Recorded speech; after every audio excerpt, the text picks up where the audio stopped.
sekarang kita bawa aju kepada isu pokok. Tuan Speaker, saya nak tanya. Sekarang baru IGP beritahu kita kebenaran bahawa sebenarnya terdapat pihak ketiga yang campur tangan. Now we know that there is interference. Saya nak tanya, sebelum daripada ini, dalam berapa kes sebenarnya keputusan dibuat oleh pihak lain? We want to know, sebelum ini, before this, how many cases have been decided by other people? How many investigations dengan izin have been forced or halted by third parties? Mana-mana kes mana-mana yang terdapat interference daripada third parties? Adakah kes-kes ini kes politik? Adakah ianya melibatkan juga kes permatang pau? Rakyat Malaysia ingin tahu, kenapa duduk di bangku tersebut berapa tahun, bila nak bersara baru nak cakap.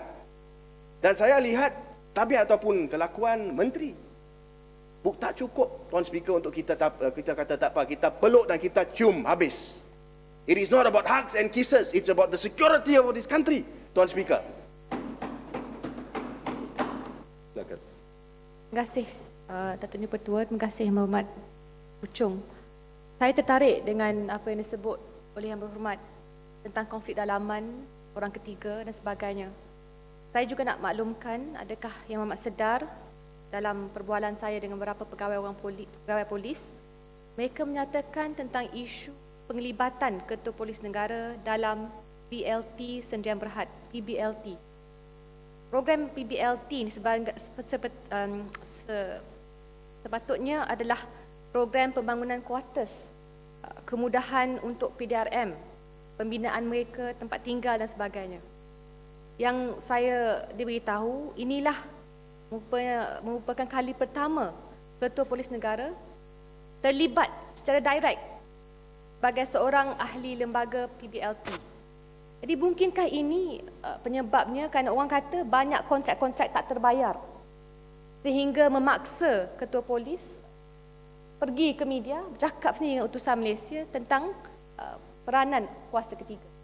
Mohon komen daripada Yang Berhormat. Tuan Speaker, itu soalan yang cukup menarik dan saya rasa yang boleh jawab soalan itu adalah Menteri. Ya, so saya cadang supaya isu itu dimasukkan juga ke dalam ucapan saya supaya Menteri dapat memberi penjelasan, kita diberi peluang untuk tanya beliau berkenaan dengan perkara itu. Dan Tuan Speaker, di sini juga kita balik kepada isu yang dibangkitkan. Nah, adakah kes-kes seperti kes VK Lingam ataupun tidak, the non-action ataupun tidak ambil tindakan dalam kes VK Lingam, kes PI Bala misalnya, Tuan Speaker, yang melibatkan isu-isu sensitif kerana kononnya ahli Parlimen Pekan juga terlibat. Kes Nasir Safa, kes juga yang melibatkan laporan polis terhadap Ketua Hakim Negara sekarang. Kita lihat kes-kes ini, kes-kes macam ini serius, melibatkan orang-orang tokoh-tokoh dalam kedudukan tinggi, tidak ada ambil tindakan. Saya nak tahu daripada pihak kementerian, apakah pendirian kementerian? Adakah satu inquiry akan diadakan? Ya, untuk kita dapat tahu sebenarnya apakah masalah-masalah dengan pihak polis ataupun IGP? Siapakah pihak ketiga ini? Dan sama ada pihak ketiga ini telah pun mengambil tindakan ataupun telah pun campur tangan dalam kes-kes terdahulu. Ini adalah satu soalan yang penting. Tuan Speaker, saya diminta untuk gulung, tapi di sini saya juga ingin bangkitkan dua lagi perkara. Tuan Speaker, di Puchong masalah yang besar adalah masalah tol. Nah, kita lihat bahawa kerajaan telah pun pada sesi yang dahulu menyatakan bahawa akan diambil tindakan supaya masalah tol ini dapat diatasi. Saya nak tanya kementerian, apakah langkah-langkah yang telah pun diambil sehingga sekarang untuk mengatasi masalah tol khususnya di kawasan Puchong? Kita lihat bahawa konsesi-konsesi yang diberikan membawa faedah, manfaat yang cukup besar kepada konsesioner. Tapi bagaimana dengan rakyat yang perlu membayar tol RM1.60 sekali masuk dan sekali keluar daripada Puchong? Bukan di situ saja, Tuan Speaker.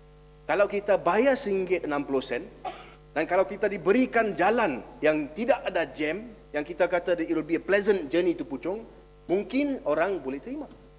Tapi kita lihat, kita bayar RM1.60, tapi kita duduk dalam jam berjam-jam untuk masuk ke kawasan Puchong. So, apakah tindakan kerajaan? Kalau tidak boleh mengatasi masalah tol, beritahu saja, terus terang. Say to us, it cannot be done. Tapi di sini kita tanya, bagaimana dengan masalah traffic jam, Tuan Speaker? Apakah usaha-usaha yang diambil oleh kerajaan untuk mengatasi masalah traffic jam di kawasan Puchong? Itu satu. Dan yang kedua itu berkenaan dengan kes-kes rumah terbengkalai. Juga menjadi satu isu yang cukup besar, Puchong. Semalam, Tuan Speaker, saya baca surat khabar di mana dinyatakan bahawa sejumlah 1,345 pemaju disenarai hitamkan. Ini di dalam akhbar Star. Apa yang menarik adalah bahawa Menteri menyatakan bahawa daripada jumlah ini, jumlah 1,120 pemaju, kebanyakan mereka daripada Selangor. Dan seterusnya, Menteri mengatakan, dan saya baca, the ministry does not have power to stop these developers from forming new companies or getting involved in businesses. This is because the companies are formed under the purview of the Malaysian Companies Commission. Tuan Speaker, ini adalah satu penjelasan yang memang tidak boleh diterima. Kalau kerajaan tahu bahawa terdapat setengah-setengah pihak yang that keep on, iaitu dengan berkali-kali menyebabkan masalah berkenaan dengan rumah terbengkalai, apakah kerajaan tidak boleh mengambil tindakan? Jadi ini saya juga nak dapat tahu daripada kementerian, adakah kementerian sedia membawa satu sistem di mana penama-penama, bukan nama company, nama syarikat, tapi penama-penama khusus disenarai hitamkan supaya mereka tidak boleh, they cannot hide behind the cloak of a different company, supaya projek-projek baru diambil dan masalah-masalah sama dibawa kepada rakyat. Dan juga saya nak dapat tahu, kalau kita tahu terdapat blacklisted developers dan sebagainya, apakah tindakan kerajaan untuk memastikan bahawa pihak-pihak yang who are affected, those parties who are affected will be given a reprieve in the sense of compensation. Tuan Speaker, terakhir sekali saya nak bangkitkan isu berkenaan dengan mahkamah. Tuan Speaker, baru-baru ini terdapat usaha daripada Ketua Hakim Negara untuk mengatasi masalah backlog. Hanya 2 minit kalau boleh, Tuan Speaker. Masalah backlog cases. Dan saya diberitahu bahawa sekarang telah mulanya sesi mahkamah malam. So, in other words, dia bersidang sehingga pukul 8 malam. Dan kadang-kadang dia juga dicadangkan supaya bersidang sehingga pukul 10 malam. Dan pertama sekali saya ingin dapat tahu, adakah satu mahkamah itu perlu digazetkan sebelum boleh persidangannya dilanjutkan kepada masa yang melebihi jam pukul 5 petang? Itu isu pertama. Keduanya, saya nak tanya, bagaimana dengan hakim-hakim yang perlu duduk di mahkamah tersebut pada pukul 9 pagi sehingga pukul 10 malam? Adakah ini adalah satu sistem yang akan membawa manfaat kepada rakyat jelata? Is this a system that is going to improve dispensation of justice? Saya juga dapat aduan bahawa bukan saja hakim, tapi staf mahkamah, misalnya jurubahasa yang start kerja pukul 7.30, pukul 7.45 pagi, tapi kena kerja sehingga pukul 10 malam.